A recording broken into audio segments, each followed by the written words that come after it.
မင်္ဂလာပါခင်ဗျဒီနေ့မှာကျွန်တော်ဂျပန် CP form တခုကိုဘယ်လိုမျိုးဖန်တီးရမလဲဆိုတာကိုပြပေးချင်ပါတယ်ဒီဗီဒီယိုလေးကိုကြည့်ပြီးတဲ့နဲ့ဂျပန် CP form တခုကိုအလွယ်တကူပဲဖန်တီးနိုင်မှာဖြစ်ပါတယ်ဒါကြောင့်ဒီဗီဒီယိုလေးဆုံးအောင်ပြီးရဒီကြည့်ပြကြအောင်ခင်ဗျအရင်ဆုံးကျွန်တော်တို့ကိုယ့်ရဲ့ဖုန်းထဲမှာဒီ Legiume ဆိုတဲ့ application လေးကို download လုပ်ထားဖို့လိုပါတယ် download လုပ်ပြီးတဲ့နဲ့ application လေးတွေဝင်လိုက်ပါမယ်ပြီးရင်ကျွန်တော်ဒီမှာအစိမ်းရောင်အပေါင်းလေးပေါ့နော်ရှင်းခိစကုစေကိုနှိပ်လိုက်ပါမယ်ပြီးရင်ပေါ်ဆုံးမှာကျွန်တော်တို့လီလဲခီရှော့ပေါ့ဆိုရင်အဲ့မှာကျွန်တော်တို့ဒီမှာကြာလာပြီပေါ့နော်ဒီ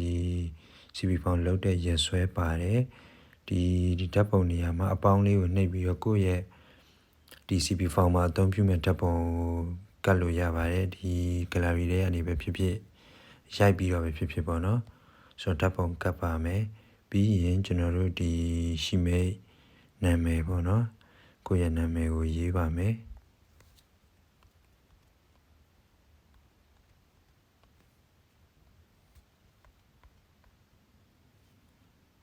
ပြီးရင်ကျွန်တော်တို့ဒီမှာမွေးနေ့ပေါ့နော်မွေးနေ့မှာလည်းကျွန်တော်တို့ဒီမှာရွေးရုံပဲပေါ့နော်ကိုယ့်ရဲ့မွေးတက်ကလေးကိုပြီးရင်ကျွန်တော်ဒီမှာယောက်ျားလေးလားမိန်းကလေးလားပေါ့နော်ရွေးလို့ရတယ်ပြီးရင်ဒီမှာမေးလူအတူလက်စုမှာကိုယ့်ရဲ့မေးလိပ်စာကိုထည့်ပါမယ်ပြီးရင်ကျွန်တော်တို့ဒီတောင်းဝဘန်ကောနဲ့ခေတိုင်းတောင်းဝဘန်ကောပေါ့နော်များသောအားဖြင့်တော့ခေတိုင်းတောင်းဝဘန်ကောပေါ့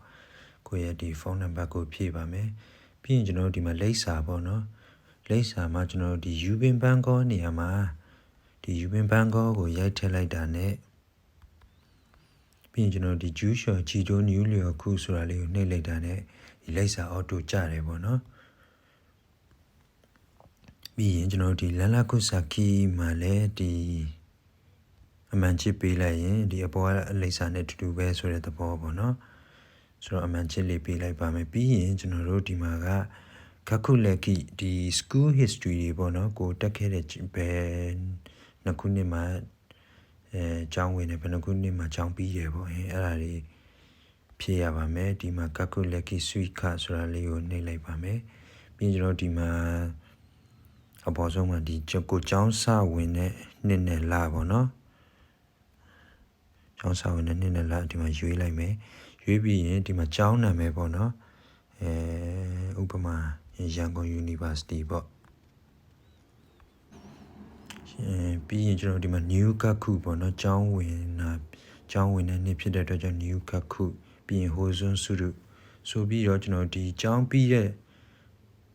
နှစ်ကိုလည်းနှစ်နဲ့လောက်လည်းထည့်ရမှာဖြစ်လို့အဲ့ဒီ new ကခု sweet ကိုပဲထပ်ပြီးတော့နှိပ်ပါမယ်အဲ့ဒီမှာကျွန်တော်ကျောင်းပြီးတဲ့ခုနှစ်ပေါ့နော်ကျောင်းပြီးတဲ့ခုနှစ်ခုနလိုပဲရွေးပြီးရင်ဒီမှာခုနကျောင်းနာမည်ပဲပြန်ထည့်ရမယ်ပေါ့နော်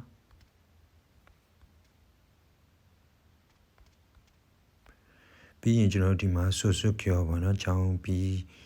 တော့ဆိုလဲဆွကျော်ပါပြီးရင်ဟိုစွန်းစုရုအဲ့ဒီတိုင်းပဲကျွန်တော်တို့ဒီကိုတက်ခဲ့တဲ့ကျောင်းนี่ဒီ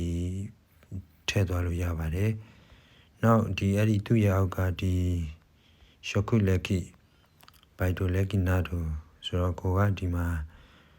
ကိုယ့်ရဲ့ဒီဒါကိုယ့်ရဲ့အလုပ်တွေ့ကြုံနေပေါ့နော်ဘယ်ဒီမှာဘယ်နှစ်လောက်ခဲ့တယ်ဆိုတာမျိုးတွေထည့်ဖို့အတွက်ဒီသူလည်းဒီရှော့ကုလက်ကိဆွီကာဆိုတာလေးကိုနှိပ်လိုက်ပါမယ်ပြီးရင်အဲ့ဒီမှာကျွန်တော်တို့ဒီမှာလည်းလိုပဲကိုစအဲ့ဒီကုမ္ပဏီဖြစ်နေကုမ္ပဏီကိုစဝင်တဲ့ခုနှစ်နဲ့လပေါ့နော်ကိုရွေးပြီးတော့ဒီမှာကုမ္ပဏီနာမည်ထည့်ရမယ်ပေါ့နော်တစ်ခုခုပေါ့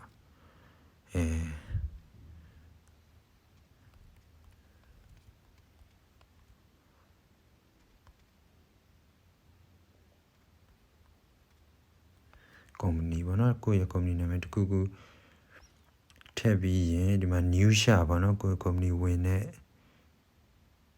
နှစ်နဲ့လာဖြစ်တဲ့အတွက်ကြောင့် new sha ကိုနှိပ်မယ်ပြီးဟိုစွန်းစုလို့အဲ့လိုပဲပြီးရင်ဒီရှော့ကုလက်ကိဆွီကာကိုနောက်ပြန်နှိပ်ပြီးတော့ဒီအလုပ်ထွက်တဲ့နှစ်ပေါ့နော်ကိုလုပ်ခဲ့တဲ့အလုပ်ထွက်ခဲ့တဲ့နှစ်ကိုရွေးမယ်ပြီးရင်ကုမ္ပဏီနာမည်ပြန်နောက်တစ်ချိန်ပြန်ထည့်ရမယ်ပေါ့နော်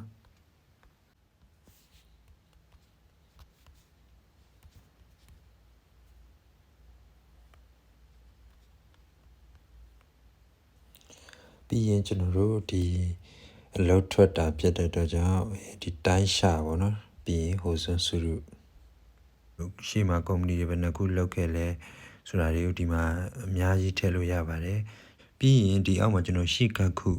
မန်ကျော်ဆိုတဲ့နေရာလေးပေါ့နော်အဲ့ဒီမှာလဲကျွန်တော်တို့ဒီအပေါင်းလေးကိုနှိပ်ပြီးတော့ကို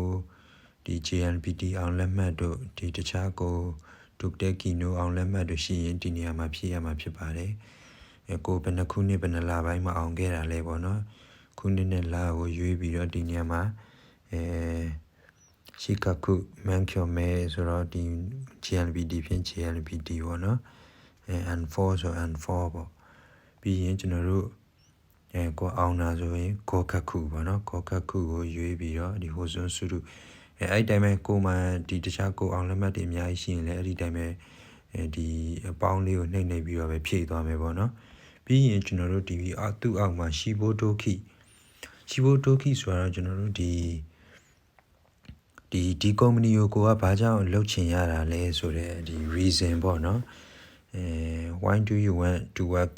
this job this company ပေါ့အဲ့ဒီအတွက်ဒီကုမ္ပဏီကဘယ်လိုချက်တွေကြောင့်သဘောကျလို့ပါပေါ့နော်